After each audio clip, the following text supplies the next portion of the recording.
Hi నమస్తే welcome to Mara media. నేను మీ కేవీఆర్. బాబు గారి సర్కార్ అధికారంలోకి వచ్చి అంటే ఆంధ్రప్రదేశ్ తీర్పుకు ఏడాది దాటిపోయింది. ఇక వచ్చే నెల 12న ఏడాది సంబరాలు ఘనంగా చేసేందుకు సిద్ధపడతా ఉన్నారు కదా. తిరంగ యాత్ర సంక్షేమ సంబరాన్ని నిర్వహించి ఇక ఊరూరా తిరంగ యాత్రను చేపట్టేందుకు ఇంకా నిన్న పార్టీ పొలిట్ బ్యూరో కార్యక్రమంలో ఇంకా బాబు గారు ఒక దిశానిర్దేశం చేసారు. బాగానే ఉంది. కానీ పార్టీలో ప్రభుత్వంలో ఇతర అంటే భాగస్వామ్య పక్షాల్లో అసంతృప్తి అనేది పెద్ద ఎత్తున గూడు కట్టుకొని పెళ్ళిమిగబోతుందని చెప్పి ఒక తాజా వార్త ఏంటంటే, ఈ ఏడాది కాలంలో మనం ప్రజలకు ఇచ్చిన హామీలు ఏమైనాయి, వాళ్ళకి ఇచ్చిన సంక్షేమం ఏమైంది, ఇవన్నీ చర్చకు వస్తాయి కదా.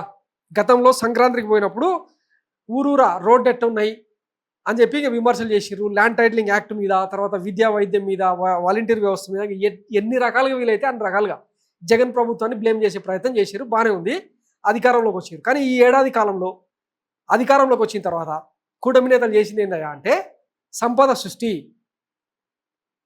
వెల్త్ క్రియేషన్ ఎవరికి జరిగింది? కేవలం మన కులపోలకు, మన సామాజిక వర్గానికి, మన పార్టీలో కార్యకర్తలకు, వీళ్ళకే జరిగింది. ఇది బాధ్యతగా కనిపిస్తూ ఉంది. రోడ్ల విషయానికి తీసుకుంటే సోషల్ మీడియా, డిజిటల్ మీడియాలో మాత్రమే అద్దాల్లాగా తలతల మెరుస్తూ ఉన్నాయి. కానీ ఎక్కడికక్కడ అట్లనే గోతులు ఉన్నాయి. వాటికే కంకర పోసి, ఇసుక పోసి ఏదో అద్దాల మెరిసేలాగా కుట్రలు చేసి కాంట్రాక్ట్ల పేరుతో దొబ్బుక తింటా ఉన్నారు అన్నమాట.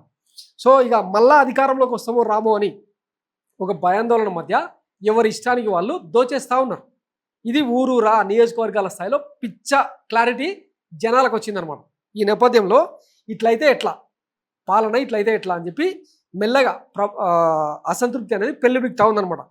ఎంత మన మీడియాలో నిత్యం అమరావతి భజన చేసినా, అదిగో ఇదిగో అనుకుంటూ వార్తలు వండివార్చినా జనాల్లో అసంతృప్తి మాత్రం అట్లనే గూడు కట్టుకుని ఉంది.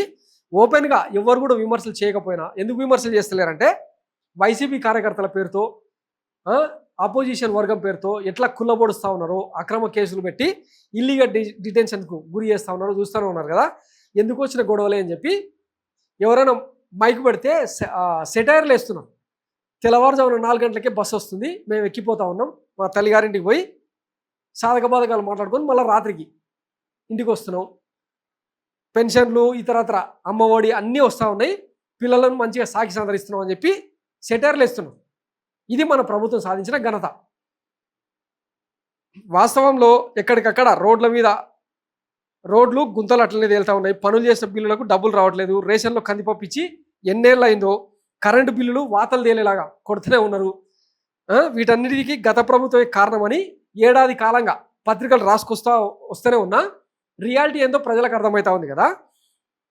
ఏడాది దాటినా ఇంకా గత ప్రభుత్వం అని బై డిఫాల్ట్గా రాయడం అన్నది కొన్ని మీడియా సంస్థలకు అలవాటుగా మారిపోయింది. కానీ మప్పడం సులువు, మభ్యపెట్టడం సులువు, తిప్పడం కష్టం అన్నట్టు గత ప్రభుత్వం ఏదో వంకన జనం అకౌంట్లో డబ్బులు వేయడం అలవాటు చేసింది. దాంతో మార్కెట్లో మనీ సర్క్యులేషన్ ఉండేది. ఇప్పుడు మనీ సర్క్యులేషన్ దాదాపుగా ఆగిపోయింది.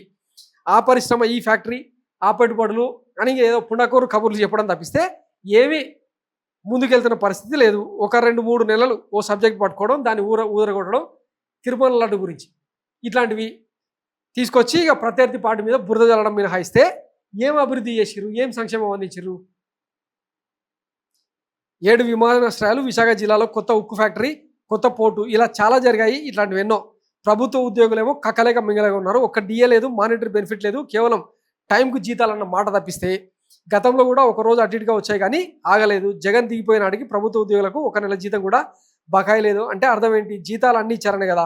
కానీ జరగాల్సిన నెగిటివ్ ప్రచారం జరిగిపోయింది. ఇప్పుడు ఏమీ అనలేరు, మౌనంగా ఉండక తప్పదు. జనం ఏం ఫీల్ అవుతున్నారో కూటమి ప్రభుత్వానికి తెలియదు కాదు. అందుకే ఏదో ఒకటి సైడ్ చేయాలని డైవర్షన్ పాలిటిక్స్కు దిగుతూ ఉంది. దాని ఫలితమే ఈరోజు ప్రభుత్వ అనుకూల ప్రధాన పత్రికల్లో వచ్చిన ప్రధాన వార్త. గ్యాస్ సిలిండర్ల సబ్సిడీ వేస్తామని, తల్లికి వందనం ఇచ్చేస్తామని, ఫ్రీ బస్ పథకం అని, సంక్షేమ సమరం అని ఇక కథనాలు రాసుకుంటూ వస్తుందన్నమాట. అంటే జనాల్లో గూడు కట్టుకున్న అసంతృప్తి సెగ చంద్రబాబు వరకు వెళ్ళిందనే అర్థం కదా. అన్నీ తెలుస్తూనే ఉన్నాయి. ఎందుకంటే మనకు ఇంటెలిజెన్స్ వ్యవస్థ, ఐవీఆర్ సిస్టము, ప్రజల మనసుల్లో ఏముందో తెలుసుకునేదానికి ఎప్పటికప్పుడు అన్ని సెటప్లు రెడీగానే ఉన్నాయి. కానీ రియాలిటీ వేరే ఉంది కదా. ఎందుకంటే మనం జనం జేబుల్లో డబ్బులు వేసినా, విద్యా వైద్యాన్ని దూరం చేయకపోయినా, డెత్ సర్టిఫికెట్లకు వేలకు వసూలు చేయకపోయినా ఎంతో కొంత ఈ ప్రభుత్వ వ్యతిరేకత అనేది కనిపించేది కాదు.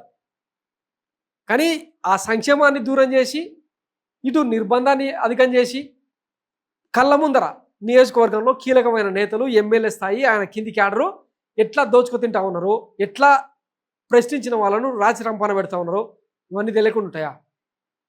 సో ఈ అవినీతి, అసంతృప్తి, స్కాములు పేరు పెట్టిండ్రు ఆంధ్రప్రదేశ్కు. ఏమని? Silicon valley of scam centre అని. ఇంక ఇంతకు మించిన ముద్ర అవసరం లేదు. ఇంకా దీని తాలూకా సిమ్టమ్స్ రాబోయే ఎన్నికల్లో ఎట్లా పడబోతుంది అన్నది చాలామందిని గజ్జన వణికిస్తుందంట. సో మరి ఈ అసంతృప్తి ఎప్పుడు పెళ్ళిబీక్తుందో వేచి చూద్దాం. Thanks for watching Mara media. నేను మీ కేవీఆర్. Thank you.